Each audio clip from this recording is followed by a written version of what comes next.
Through the building and integration of the personality, we achieve, therefore, one of the essential elements of the soul. We become masters of the working of thought. For thought represents in alchemy the power of experience, or the growth of man from below upward.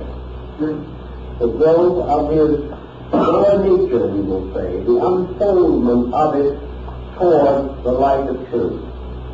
Now, the lower nature of man ascends gradually through the physical, through the emotional and mental life, until finally it reaches the apex of its own achievement on the level of reason.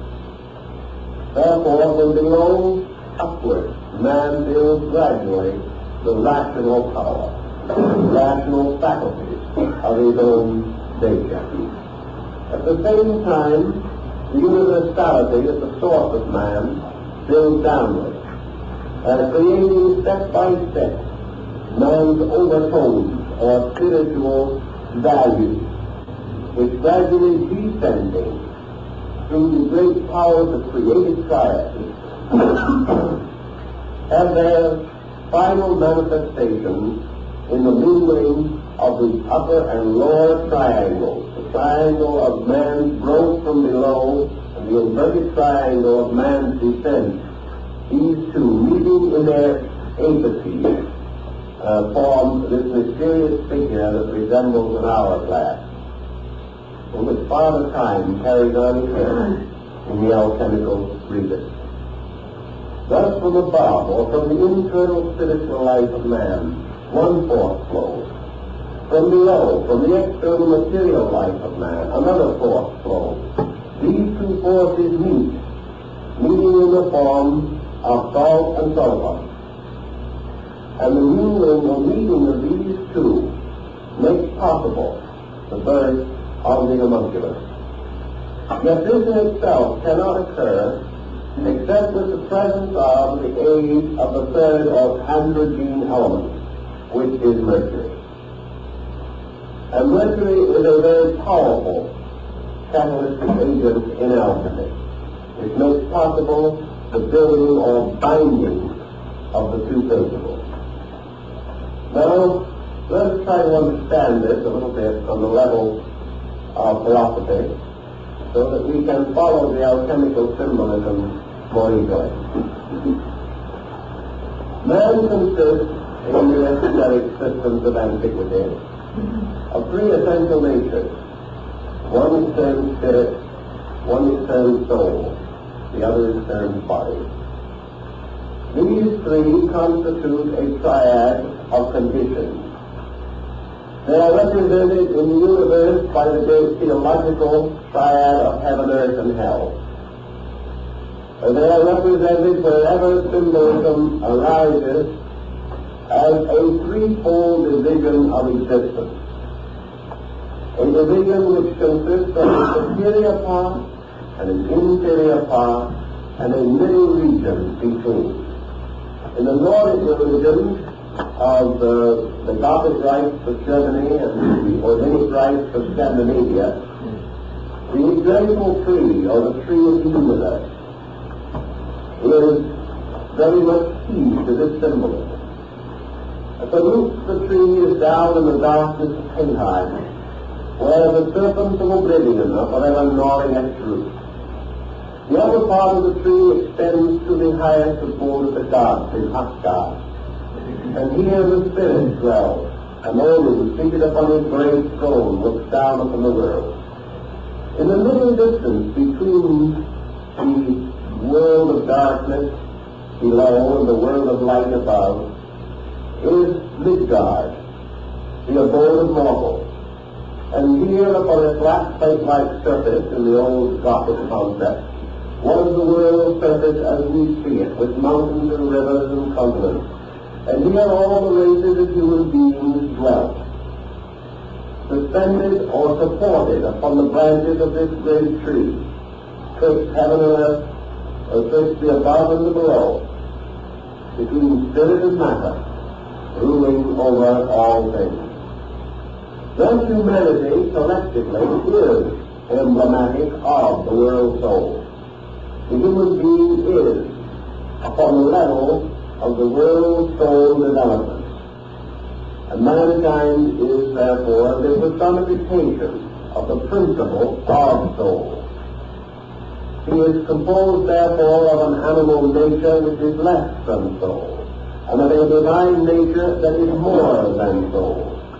And between these he has his existence, partaking of both, and possessing within himself the power of extending his own consciousness above or below the median line upon which he exists. Thus the individual, as the Greeks pointed out, may verge by inclination downward, and when the focal point of consciousness descends in the direction of body, the result is a materialist. Or an individual becomes more and more completely immersed in matter or in material things. He was like Narcissus, who seeing his own reflection in the pool, hastens to embrace his likeness, and falling into the pool is drowned. Thus the soul of man, seeking its own likeness in matter, rushes toward it, and in that way descends into the mystery of generation and becomes possessed and obsessed by bodies. Plato gives us a very good description of this experience. On the other hand, man is capable by a positive extension of himself, of ascending above the material level of soul and approaching a spiritual state. He thereby, through his aspiration, through the unfoldment of his own spiritual nature, becomes an idealist rather than a materialist. And by his ideal, he verges toward reality. This man, if he descends, may not remain constantly upon this lower level, because he is superior to it, and must inevitably drift back to his true place. Likewise, if he ascends above the level of his own integration, he may not be able to maintain this elevation, but falls back again into his own place. But man has a certain aura, a certain field of extension, either upward or downward, by which he can actually experience something of the divine and something of the base, something that is better than he is, something that is worse than he is.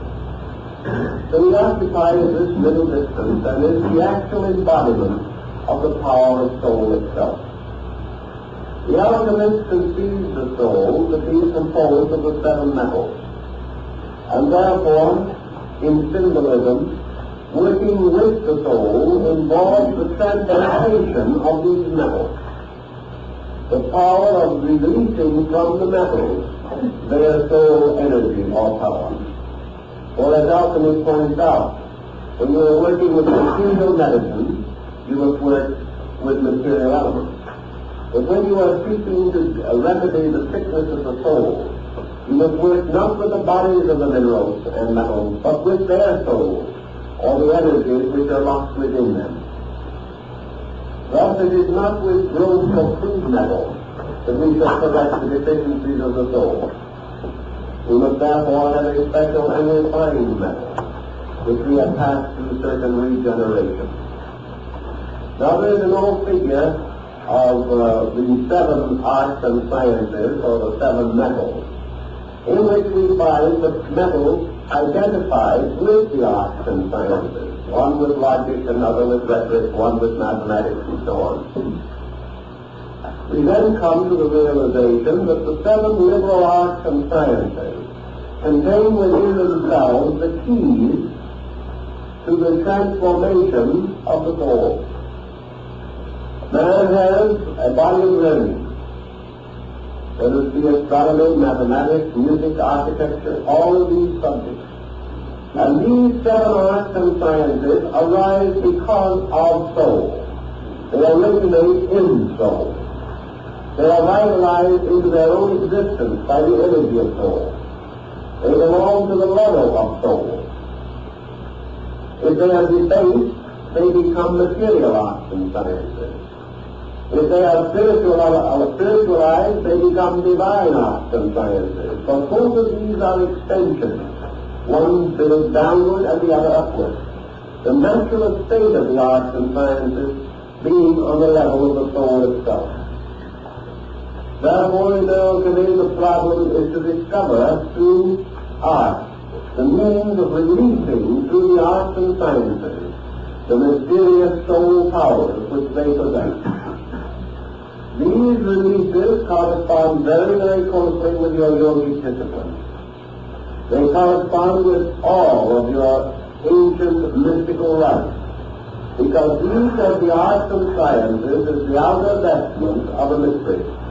The individual who is willing and who is able to accept only the material forms of these things becomes learned upon the level of the mind and body only. But those who seek the mystery of the metals, who seek the mystery of the soul locked in them, will find that each art and science contains within it a secret remedy for a deficiency of the soul power. Thus alchemy begins the process of transmuting knowledge, transmuting learning from a material to a soul level. How are we then to understand the soul power locked within an art or science? Well, let us take one of these arts and sciences for the moment. We know that the Dionysians took architecture and revealed the mystery that was concealed within its symbolism. Let us pause and take, for instance, music. To see what music means, because it belongs to the mystery of the soul. Music is a soul art. It is an art which is capable of revealing to man more of the constitution of his own psychic nature. It was obvious to recognize that the lute or the lyre could be used to represent the entire mystery of soul power. He therefore created the instrument upon which he could play certain enchanted melodies. He learned the power of music, and in India and in China, the esoteric arts of music have been long considered and studied. By degrees, through the knowledge of music, through the application of its principles, man can come to a clear and concise understanding of the nature of his own inner psychic life. Music becomes not only a key to interpret the soul, but it becomes a powerful instrument for the expression of the soul and its powers and energies. Thus, each of the arts and sciences becomes one of the dimensions of the soul's release project, and in turn gives man one of the facets or keys to his own understanding of soul life. Man being naturally a soul, living upon the level of soul, it means that he is suspended in his own existence between the spiritual and the material extremes. And therefore he must advance upon this narrow path which divides him from the universe of causes above and the universe of effects below. He straddles these like the Colossus of Rhodes, or like the ancient man of the Kabbalah, with one foot upon the earth and the other upon the sea. And wherever the alchemical symbolism arises, we see the repetition of these figures. Now, as we go into mysticism, alchemical mysticism, we come upon the symbol of the diamond soul, or the perfect soul, which in the Christian mysticism was regarded as the proper figure of Christ. Christ, therefore, is the adept soul. It is the perfected, redeeming soul within man.